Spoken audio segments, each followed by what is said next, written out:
All right, guys. So our final topic here is going to be my kind of spoiler review, my thoughts of WandaVision episode 3. Granted, like I said off the top, normally this is done with both Rick and John, but we had some technical difficulties and the audio wasn't recorded, so it's just going to be me giving my thoughts as opposed to our normal big spoiler discussion of it. So I'm gonna keep it brief, just because again, like we didn't really learn much about this anything in this episode again. But I'll get into it in just a minute here, because there is one thing I want to kind of address leading into the WandaVision discussion, and that is that Paul Bettany had recently done an interview stating that Avengers Endgame initially had a post-credit scene that he supposedly shot that would have showcased Wanda essentially opening up like a body bag or something, and then Vision being like in it, and you see Vision. So what he says is, at one point there was going to be a tag where Scarlet Witch opened a sort of body bag drawer, and there was the Vision. And then Kevin Feige said, Kevin Feige said he kind of talked to me and said, I've got to pull the shots. And I was like, ugh, because I really wanted that profit participation. And it's interesting because if you remember, Endgame did not have a post-credit scene. It was pretty much the first MCU movie that didn't have one, like at all. And like a lot of people, it was pretty much suggested that, yeah, Endgame was the bookend, right? It was the end of, the 23 movies or whatever. Like, it was the end, and maybe, part of it was, if you throw an end tag in there, it kind of takes away from the resolution, if you will, of the film. I guess the series, the Infinity Saga, if you want to call it that. And I get that, and that may have just been the reason. You didn't want to take the attention off of, the Cap ending, getting that dance with Peggy. It could primarily be it. What I think, because that was one thing I was kind of thinking, was like, well, why didn't they include this on the in-game like bonus disc with the deleted scenes? Because there was like 3 or 4 deleted scenes that they included on the in-game, special edition thing, the release of it. So that was kind of one thing I was curious about, was like, well, why didn't they add that in there? And the only thing I can think of is that mayhaps the the script for WandaVision was not completed yet, and maybe if they included this scene in there with like Wanda opening the bag and all that stuff, like maybe they didn't want to like pigeon toe or like lock the writers and showrunners of WandaVision into having to explain that or pick up from that. I think that kind of makes the most sense, is like that'd be the reason why they didn't include the scene and release the scene in general, right? Because if the movie would have ended with that, I mean, given how WandaVision kind of picks up, it really wouldn't have made too much sense. It wouldn't have done anything to really improve anything as far like narratively speaking. Because like again, we still don't really know what the hell's going on the Vision even after the 3rd episode. You know what I mean? Still a lot of question marks. So yeah, that's really my best guess as to why this wasn't included. So I could really, like, I guess, take it or leave it. I'm really just gonna depend on, I don't know, what more we learn about WandaVision, right? Like, to where we could say maybe it would have been good, or maybe bad with it being there. You know what I mean?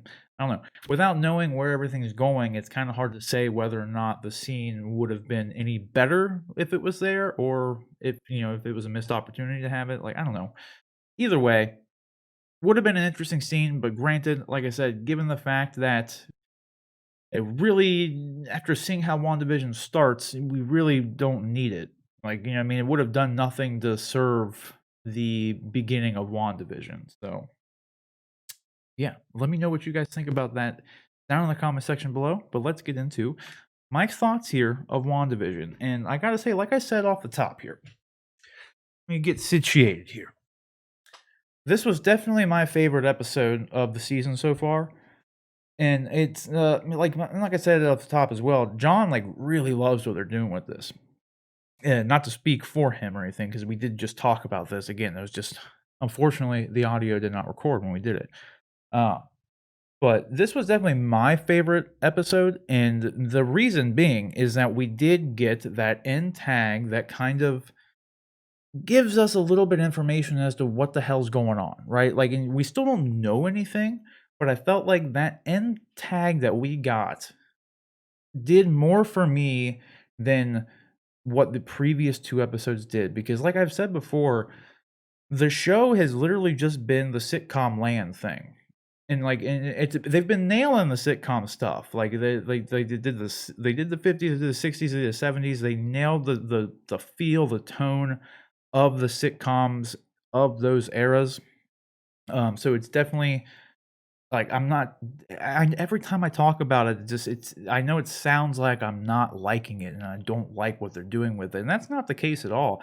And the best way I was trying to really explain it to John was that like I really like the Wanda and Vision characters, and I want to spend time with those characters. Like that's what I want to do. I want to see them. I want the show to be about them. And like my only kind of I guess gripe or it's more of a concern because like I said, it's all going to depend on how they stick this landing and where the story actually goes and what more we learn as time goes on. Because right now, everything we're getting is essentially fake. You know what I mean? Like this, the stuff that's happening isn't real. So, like, in some ways, I feel like I'm not getting the WandaVision show. Like, it's like this, it's almost like, and John put it best, like, in a really good way, everything's kind of like a what if. Like it's like what if Wanda and Vision were in a 50s sitcom? What if Wanda and Vision were in a 60s sitcom? You know what I mean? Because like nothing that happens while they're in sitcom world really like advances the characters in any way because they're like literally being in a sitcom, you know. And then like you have these moments in episode 1 and 2. It literally was just moments of like reality happening, right? Like you see the helicopter thing was like one little thing, like, and that was pretty much it. And then like the very end scene with the the camera pulling back, and you see someone sitting in front of computer monitors, but you get no answers to like what and why.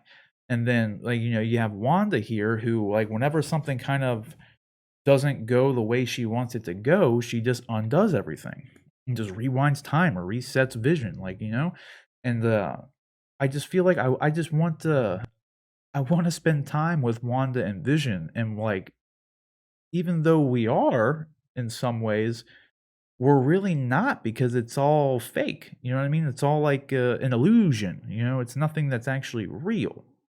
So it's interesting. And that's not necessarily a bad thing or a good thing. It's just I hope it continues to, like, get better as I think it has been. I think every episode's been better than the one before. So, it's like, again, it's just really gonna come down to how they stick the landing and what the actual story is. Because really, when it comes to this episode here, what really stood out to me, and what I said about this episode 2 was when that radio scene happens, right? And you hear the voice come in that says, "Wanda, who's doing this to you? Wanda, like, who's doing this?" Like, Wanda kinda breaks character when that happens, right? And then when she breaks character, when she's no longer playing up the whole sitcom fantasy thing, like, she actually breaks character and goes back to, like, essentially modern Wanda, right? When she breaks character, so did the woman who was holding the glass. And as she broke character, like, she crushed the glass, started bleeding, and then, like, she didn't know what was going on. Like, she was all freaked out, like, what's going on?" Like, whatever. And then Wanda immediately, like, got back into character, then she moved on, the woman who broke the glass. So, what it seems like, uh, this is what I said last week, is, like, I feel like everyone there, they're not illusions, like, they are literally there being affected by Wanda. Like, Wanda is manipulating reality, like, in this little bubble, and the only thing, like, hasn't really been too clear is if it's being, like if it was, like, spreading and it's being contained by Sword on the outside, because at the very end, Monica Rambeau gets ejected out, right? So you see, like, it's like there's, like, a perimeter over the Westview area, and, like, that's what I'm not 100% sure on, and we're not really supposed to know now, but it's just interesting, um, that it seems like there is the area there that's, under the spell, if you will, and then anybody who enters it is affected by Wanda manipulating reality, because that's like that scene with Monica Rambeau after Wanda gives birth to the twins, and like again, Wanda starts to break character during that scene. So she's in there, she starts like singing the Sokovian lullaby to the babies. She mentions to Monica Rambeau's the character, I think her name's Geraldine. When like when she's in the sitcom world and everything, they refer to her as Geraldine, but we know it's Monica Rambeau. But like you can see her being like confused. Like she like not that like she just like doesn't know what's going on. It's like she does know something. Like she knows that she's like coming in and out of like reality. Like you just see it on her face. You know what I mean? Like she starts like trying to think because like Wanda mentions Pietro, that she was a twin and her brother's name was Pietro. And then like you start seeing the wheels start turning in her head, and she's like, yeah, he was killed by Ultron, wasn't he? And then Wanda gets pissed off. Like she's like, what are you what? Like, what are you talking about? Like, you shouldn't be talking about that. This is sitcom world. Like, we don't have time for that here. Like, no. And then she was gone, right? So it's like whenever Wanda snaps out of it, and like whenever she breaks character, it's like the spell, it's like an area of effect ability, right? Like, she is literally manipulating the reality around her, and anybody who's inside the bubble is affected by it, which, again, we didn't really get any of that from the first 2, like, we just didn't know what was going on, but, like, once this episode happens, like, I'm starting to piece that information together, and, like, it might not be what's happening, like, it might be because a lot of people think that, what's her name? Agnes is really Agatha Harkness, right? And I mean, it makes sense. Like, there's Agnes, then Agatha Harkness. So yeah, I think I don't think that she's playing Agatha Harkness. I think it's just like a nod to the Agatha Harkness character in all honesty. But again, like the scene where this is the part that's confusing, to where like maybe it could be Agatha Harkness though. When Vision's outside and you got Herb out there, like, cutting the herbs, um, but he starts going through the wall, which, like, a regular hedge trimmer can't do that, so that just is, like, another thing that kinda leans towards, like, well, something's off, like, like, something's not right, but when that whole scene's happening, it's, like, the same concept, like, Herb almost looks like he's confused in some way, like, he doesn't know what's going on, but then when Agnes comes out there and is talking to Herb, and Vision, like, comes back later when they're both out there together, it was really odd because Agnes seemed to, like, be on the up and up. She seemed to know what the hell was going on. Like, she knew something was off, and, like, Herb was going to tell Vision something. Like, we don't know what, obviously, but, like, when Herb was going to let this information out, Agnes was like, "Don't say anything, like, you can't say it, like, don't say anything." But someone in order for someone to be acting and be in that position, and, like, like, in Agnes's position, and, like, showcase that kind of emotion in that scenario, they would have to be on the up and up. So it kinda does lend itself to credence. Well, maybe she is Agatha Harkness, maybe she does have some ability to where she's not being affected by Wanda's reality manipulation, and she's, like, resisting it and is able to, like, and she's just actually acting in there, like she's playing a character, as opposed to everyone else who is literally, like, being bent to the reality around them, and they're forced to go through and be in the sitcom world because that's what Wanda's doing, you know what I mean? Whereas Agnes seemed to explicitly know, like, that something was off, and then granted, that would also mean that Herb knew something was off because he was the one who was actually going to tell Vision something. So, like, maybe both of them are on the up and up here, and maybe, like, Agnes really is Agatha Harkness, and she has, like, a spell herself that is making her resist and making Herb resist.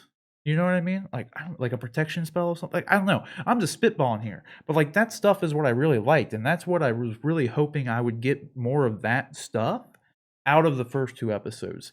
Because I'll end it with really what, because I liked it overall. So I mean, I'm not going to keep going on to spouting out random theories about it by any means. I'm just really looking forward to learning more. So like that was the one thing that, like, I told Rick and John was that I can totally see why they released episode 1 and 2 together, and then the 3rd episode, the one we just got, coming out, on its own, because I really do feel strongly that if they would have released episode 1 and then you had to wait 7 days to get episode 2, that's 14 days of time, and you would have, like, learned nothing, and, like, I could totally see how that would be a huge turnoff for a lot of people. Because like, people like me, people like you guys out there who are, like, all about the superhero life, as War Machine would say, we they got our money. We're gonna watch the show until completion, even if we don't like it. We all went to see Last Jedi. We all went to see Rise of Skywalker because it was Star Wars. Damn it! Like, we're gonna watch it. It doesn't matter, right? But I could totally see if you literally have, the general audience out there who's not into it like we are, right? Who's not like the super fans, the nerd boys out there. I could see them being turned off by it. I really could, because like, just because you don't learn anything about what the hell's going on, you turn the show on, and it's just, well, I know that's Wanda, I know that's Vision, but what the hell's going on? Like, why are they just doing the sitcom thing? And then the second episode comes around a week later, and you get the same thing, and you get no information as to, like, what's going on. Like, I could totally see that being a turnoff. So, like, I totally think that Disney did a fantastic job and were super smart to release the first 2 episodes, then release the 3rd one, because that one really, like, this past one, like, was really the most engaging one in my opinion. And it gave you a bigger glimpse into the overall big picture. And then, kind of going along with that, it totally makes sense as to why they released all 3 episodes to the critics out there, because then for everybody who, like us laymen's who only had the first 2 episodes to watch, we were able to sit there and get the critics out there were able to say, "Well, you guys just wait till episode 3." You know what I mean? Like, without spoil. I'm sure there may have been some out there who spoiled it. I don't know. I didn't get spoiled by anything by any means. But like, I think that was a very smart decision, because they like, you had that, because there was plenty of people that I watch on a regular basis who really kind of said the same, very similar thing, where it was just, wait till episode 3. Like, you know what I mean? Like, just wait. Like, and again, I think it really made sense, and I think it was a very smart idea on Disney's part to release the episodes in that fashion. Um, but yeah, I'm really looking forward to it. There's still obviously not a lot of answers, but I just hope that every episode going forward has as much, like, of that, content that this one did. Because again, like, I like everything that's been going on, I love it, but, like, in the end, it's like nothing is, like, as far as the sitcom stuff, none of it's, like, mind-blowing sitcom stuff, like, none of it is, like, I know you guys have seen Curb Your Enthusiasm and, Seinfeld and Friends, but, like, that shit's got nothing on the jokes in WandaVision, dude. I'm telling you know what I mean? Like, that's not how it is.